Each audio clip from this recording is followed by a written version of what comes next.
తిరుమలలో చాలామందికి తెలియని ఒక ప్రదేశం ఉంది. అక్కడికి వెళ్తే మనసుకి వింతైన ప్రశాంతత కలుగుతుంది. ఆ పవిత్ర స్థలం జపాలి తీర్థం. జపాలి తీర్థం తిరుమలకు వెళ్ళిన ప్రతి ఒక్కరికి ఈ ప్లేస్ గురించి తెలియదు. అడవుల లోతుల్లో దాగి ఉన్న ఈ పవిత్రమైన స్థలం జపాలి తీర్థం. పురాణాల ప్రకారం జపాలి మహర్షి ఇక్కడ తపస్సు చేశారు. అప్పుడు హనుమంతుడు ఇక్కడికి వచ్చారని ప్రతీతి. తిరుమలలో చూడాల్సిన ముఖ్యమైన ప్రదేశాలలో జపాలి తీర్థం ఒకటి. ఇక్కడ వెలసిన హనుమంతుడికి చాలా పురాణ ప్రాముఖ్యత కలిగిన చరిత్ర ఉంది. ఈ ప్రదేశంలో ఎందరో మహాత్ములు, యోగులు, సాధువులు సిద్ధి పొంది తరించారు.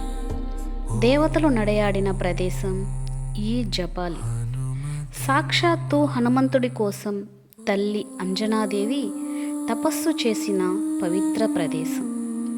ఈ జపాలి ఆంజనేయుని దర్శన మాత్రముచే పంచమహాపాతకములు, భూత, ప్రేత, పిశాచాది బాధల నుండి విముక్తులవుతారని స్కంద పురాణంలోని వెంకటాచల మహత్యంలో తెలుపబడింది.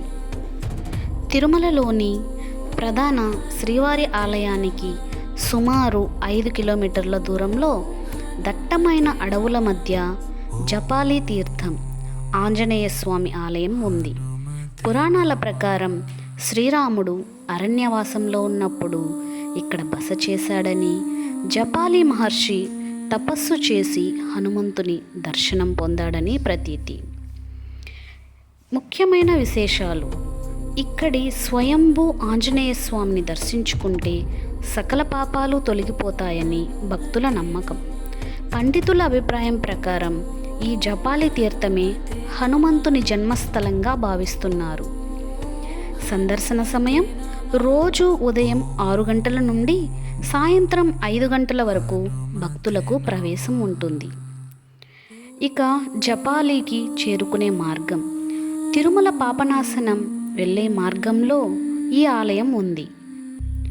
అక్కడి నుండి సుమారు 1 కిలోమీటరు నడకదారిన చేరుకోవచ్చు.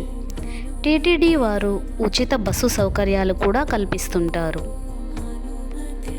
జపాలి తీర్థం గురించి ఈ ఆసక్తికరమైన విషయాలు మీకు నచ్చాయని ఆశిస్తున్నాను. ఇలాంటి మరిన్ని దేవాలయ రహస్యాలు, పురాణ కథలు మరియు ఆధ్యాత్మిక వీడియోల కోసం మా ఛానల్ను సబ్స్క్రైబ్ చేయండి. ఈ వీడియో మీకు నచ్చితే లైక్ చేయండి, మీ అభిప్రాయాన్ని కామెంట్లో చెప్పండి మరియు భక్తులతో షేర్ చేయండి. జై శ్రీరామ్. గోవిందా గోవింద.